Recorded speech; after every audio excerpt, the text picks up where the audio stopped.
There is real evil. It lurks in the darkest shadows and in our most ordinary towns. Between the worlds we see and the things we fear, there are doors. When they are opened, nightmares become reality.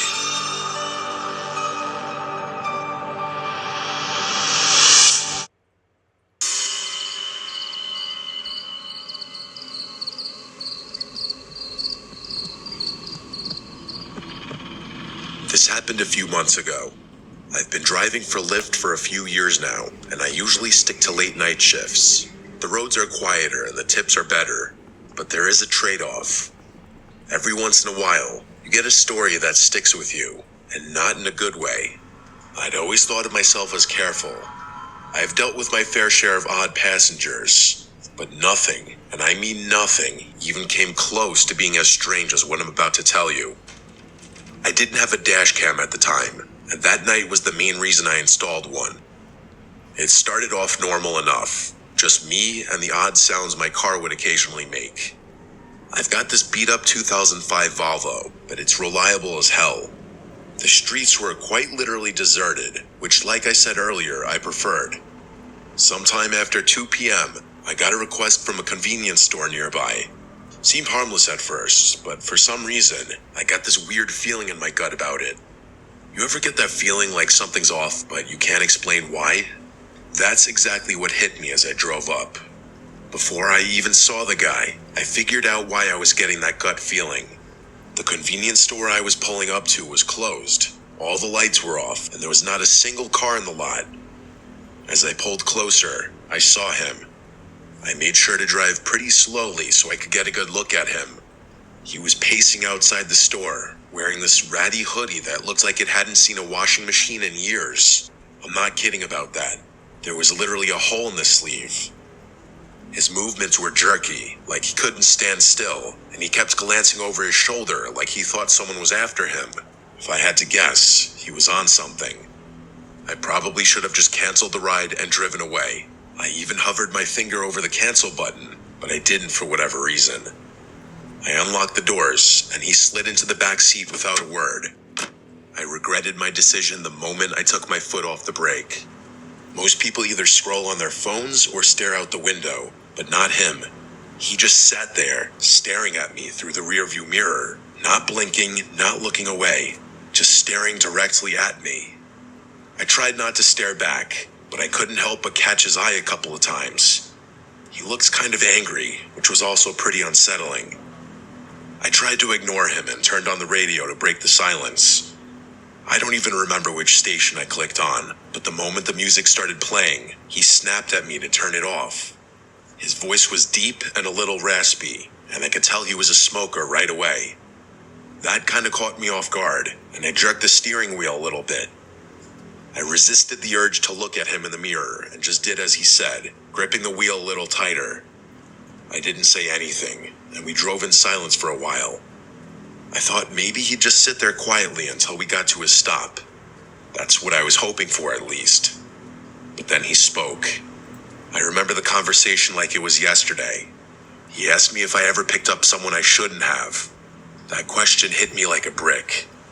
I let out this awkward laugh and said, "Well, I hope not." I was trying to keep it light, but he didn't react. He just leaned back and muttered something to himself that I couldn't hear.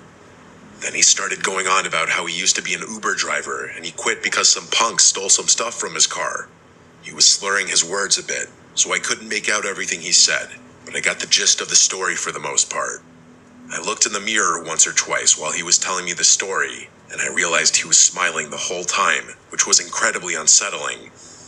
A normal person wouldn't smile talking about something like that. He concluded his story by saying, "It's funny how much trust you put in someone sitting right behind you." That comment was what did it for me. I started thinking about him as more of a threat than just a crazy drug addict. Unfortunately, there wasn't much I could do about it. I felt my pulse speed up. I kept my eyes on the road, but my mind was spinning. I glanced at the GPS, focusing on the destination like it was some kind of lifeline. But the guy did not know when to stop talking. He kept babbling about nonsense. Some of it concerning and some of it just gibberish. I honestly couldn't keep up. Eventually, he started apologizing to someone, although I don't think it was me. He began insinuating that he had just done something awful and that he was a bad person. He kept saying, "I didn't mean it," repeatedly, followed by a few frantic "I'm sorries." I didn't respond, worried that he'd do something if I did. I didn't know what he'd done or what he was capable of, but I wasn't about to find out. We were only a few minutes from his stop when he snapped out of his muttering haze and yelled at me that I had missed the turn. I didn't miss it. The GPS clearly showed we were on track, but I slammed on the brakes anyway, mostly out of fear. He demanded that I pull over, so that's what I did. My hands were shaking at that point. I just wanted the nightmare to be over. As soon as I shifted into park, headlights appeared behind us. It was a police car. I said a silent prayer and watched as it crept down the road, its spotlight briefly sweeping over my car. The guy in my back seat slouched down like he was trying to stay out of sight. I turned my head and saw him lying almost perfectly flat on my back seat with his eyes closed. I whipped my head back around before he saw me, trying to keep my breathing steady. He stayed in that position for a really uncomfortable amount of time. I wanted to ask him to leave, but decided against it. Eventually, he lifted his head and told me I had gotten lucky. Before I had a chance to do anything, he opened my car door and disappeared. I ended up calling my shift short after that. I was shaken up and didn't feel like driving around anymore. It wasn't until a few weeks later that I came across something on my phone that proved how dangerous of a situation I had been in. According to a news article, a convenience store had been robbed on the night I picked up that passenger. It was 2 blocks from where I had picked that guy up. It makes me sick knowing I was inches away from a dangerous criminal who could have harmed me if he had chosen to. I'm a little scared to contact the police about this. I try to avoid law enforcement for various personal reasons I won't get into. I'm not really sure if my report would even help. Either way, I'm much more cautious about who I let in my car.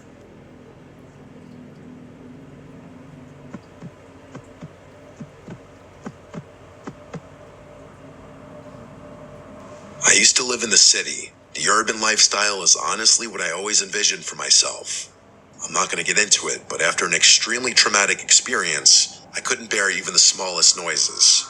I began to hate noise in general. My psychiatrist told me I had developed a rare case of phonophobia. So that pins and needles feeling you get when your foot falls asleep. It's kind of like that, but in my chest. Always there, like my body was bracing for something that wasn't coming. Every car horn or slamming door felt like a jolt straight to my nerves. I couldn't keep living like that. About 3 years ago, I found a cabin buried deep in the Pacific Northwest. I don't want to say exactly where it was for reasons you'll soon understand, but all I'll say is that it was somewhere in Oregon. It seemed perfect. Very few neighbors, no traffic, barely any cell service. What really sold me on it, though, was the lack of noise. It was just me and the peace and quiet. For the first time in months, I thought I might actually feel safe. The cabin itself was small but cozy. To be fair, it was exactly what the listing had promised. You could tell it had been built to last, with thick wooden beams and a sturdy stone fireplace. It smelled like pine and old books when I first walked in. You know, that kind of earthy scent that's almost comforting. Think like one of those old cabin-style bed and breakfasts, for any of you who have gone skiing before. The nearest neighbor lived about a 10-minute walk down a narrow dirt path. I didn't meet her right away, though. For the first few days, I just soaked in the silence. I'd wake up to the sound of birds instead of sirens, and at night, the only thing I heard was the wind brushing through the trees. It was like the whole world had pressed pause, and I could finally breathe again. I did all my work from my laptop, so there really was no need for me to connect with the outside world beyond that. About a week after I moved in, there was a knock at the door. The cabin obviously had no doorbell, so those knocks were something I'd have to get used to. I opened the door, expecting it to be my neighbor, and it was. It was a moderately old woman carrying a basket of preserves like she just stepped out of a Hallmark movie. She introduced herself as Michelle and told me she lived about 10 minutes down the trail, which didn't sound far at all until you factored in how dense the woods were. I mean, you could get turned around in there just looking for firewood. She was in her late 60s with oddly long gray hair and these piercing blue eyes that made you feel like she could see right through you. She wasn't rude exactly, more like blunt. She welcomed me to the woods and extended the basket toward me like she was expecting me to take it.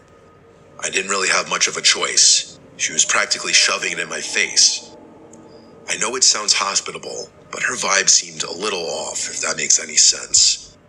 I grabbed it impulsively, but I admit I had never been treated that way by a neighbor before. It wasn't anything crazy, but it wasn't something I was used to. I thanked her as I took the basket, and she looked at me like she was expecting me to say something else. I honestly didn't know what else to say, so I just smiled. She kept staring at me awkwardly, which confirmed my suspicion that this woman didn't interact with a lot of people. Eventually, she spoke. She said, and these were her exact words, which I'll never forget, "Always keep your lanterns full, your windows shut tight, and your wits sharper than your axe."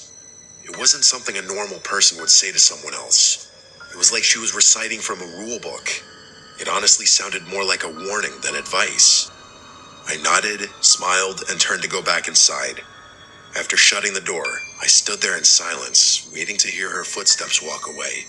She didn't walk away for a good 45 seconds, which was probably the strangest part about the whole interaction. Despite the weird vibe, I did appreciate her kindness. She seemed reclusive, but not unfriendly. The kind of person who'd help you if you asked, but wouldn't go out of her way to pry. I told myself it was nice to know someone was close by, even if I didn't plan on needing her. I didn't even bother looking in the basket. I just set it down in the living room and forgot about it. There was a thunderstorm that night, which is extremely rare for Oregon, but it does happen. I lit a few candles and curled up on the couch with a book, trying to ignore the fact that the power was flickering every few minutes. Some of you might find that kind of isolation scary, but I actually loved it. For some reason, my brain wasn't freaked out by the natural sounds of the thunderstorm. It was actually that specific storm which gave me that realization. I listened intently to everything outside, and it was, dare I say, soothing. But of course, that peaceful feeling didn't last. A few hours after the storm started, there was a knock at the door that nearly made me jump out of my skin. I say knock, but it was really more of a banging. It was loud and definitely not natural, like whoever it was didn't care that it was pouring outside. My heart started pounding, and I began to feel that god-awful tingly sensation in my chest. After hesitating for a few seconds, I grabbed a flashlight and got up to check who it was. I looked through the little glass window pane next to the door. It was Michelle, soaked to the bone and clutching a flashlight. I opened the door, and she spoke before I even had a chance to greet her. She blurted out that she saw someone near my woodpile and that I should know about it. I was beyond confused, but her words were incredibly concerning, and that took precedence. I stepped out onto the porch, shining my flashlight into the rain, but I couldn't see anything but trees. I asked her if she was sure, and she nodded. Her eyes kept darting to the woods like she was expecting someone to emerge from it any second. The whole thing was pretty freaky. I kept looking around, but there wasn't much I could make out between the darkness and the chaos of the storm. Before I could say anything else, she told me to be careful and began walking away without waiting for a response. I watched her head back down the path toward her cabin, clearly unfazed by the pouring rain. I stood there until the glow of the flashlight disappeared out of sight, and then I went back inside. The literal second I shut the door, I realized her story was riddled with holes. How could she have seen someone near my woodpile if her house was 10 minutes away? She must have been on my property to begin with. Why the hell would she be snooping around my cabin during a thunderstorm? Was she lying? It didn't sit right with me, but marching over to her house in the middle of a thunderstorm was the last thing I was going to do. Still, I had to do something. I locked up the cabin as securely as I could and sat in my room, listening. The storm started to die down after a while, but I still felt pretty uneasy. A few more hours passed without incident, so I decided that it was probably safe to go to sleep. I can't remember exactly what time it was, but sometime after midnight, I woke up to the sound of a branch snapping just outside my bedroom window. I'm a really light sleeper, so I was 100% positive it was a branch snapping and not something else. I froze in place for a few tense seconds, listening. Eventually, I crept to the window, half hoping I wouldn't see anything. At first, I didn't, but then I spotted her. Michelle. She was standing at the edge of the woods, her body angled away from my house. I could tell it was her because her hair was so long and disheveled. I strained to make out more, but being as there was only moonlight to help me see, it was no use. I saw her beginning to turn around, so I ducked beneath the window before she could catch me looking at her.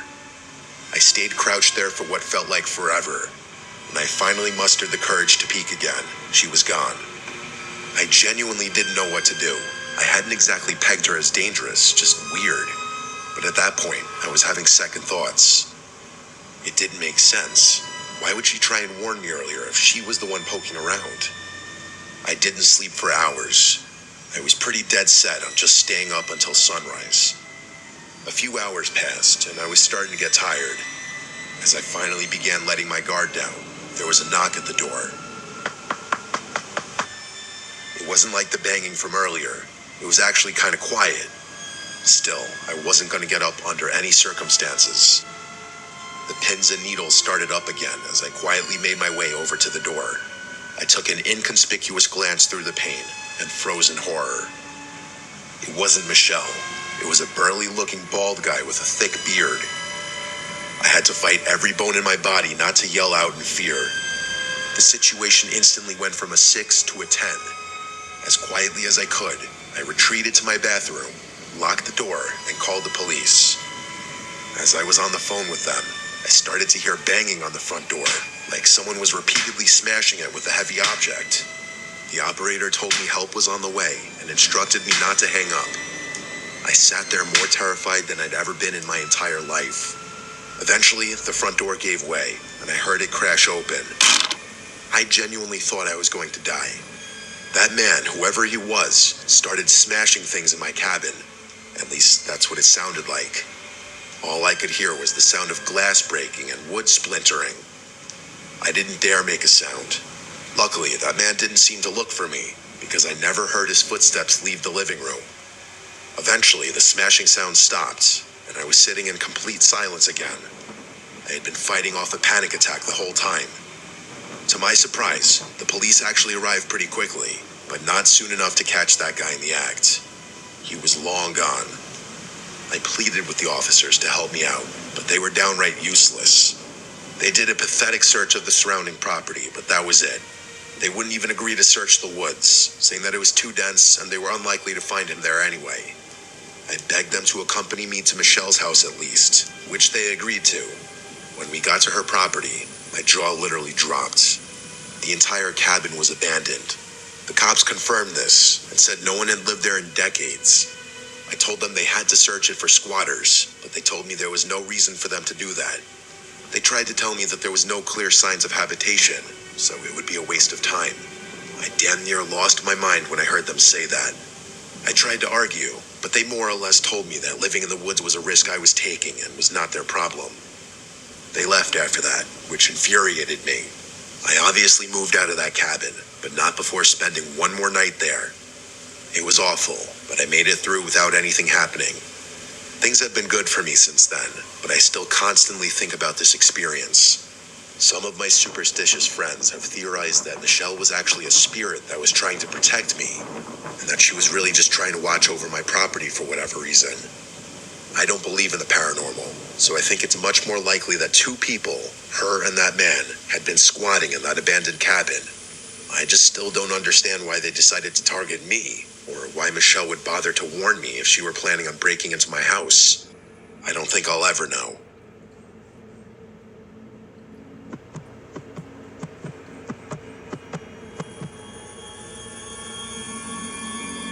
My name is Luke. My girlfriend Catherine and I met 3 years ago as freshmen in college. We go to Stanford, which has been my dream school since I was like 8. Neither of us are from California. Pretty far from it, actually. We're both from Ohio, her from Cincinnati, and me just outside Columbus. I think that's a big reason we were so attracted to each other. I think people from similar areas are naturally drawn to each other for whatever reason. Stanford's not a huge school, but most of the student body is originally from California, so us being from the Midwest definitely differentiates us. One of the traditions we've created is how we split Christmas between our families. Catherine's popular amongst my relatives, so her presence is always appreciated and welcomed, damn near expected at this point.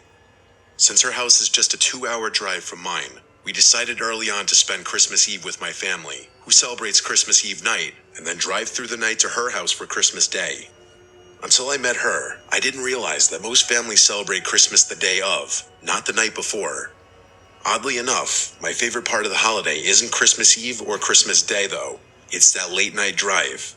It's become its own little tradition, something we both look forward to every year. The first time we did it still remains one of my favorite memories with her. Because of where I live, the quickest route from my house to hers doesn't take us on a major highway. Most of the route is quiet back roads, just fields, trees, and the occasional distant farmhouse.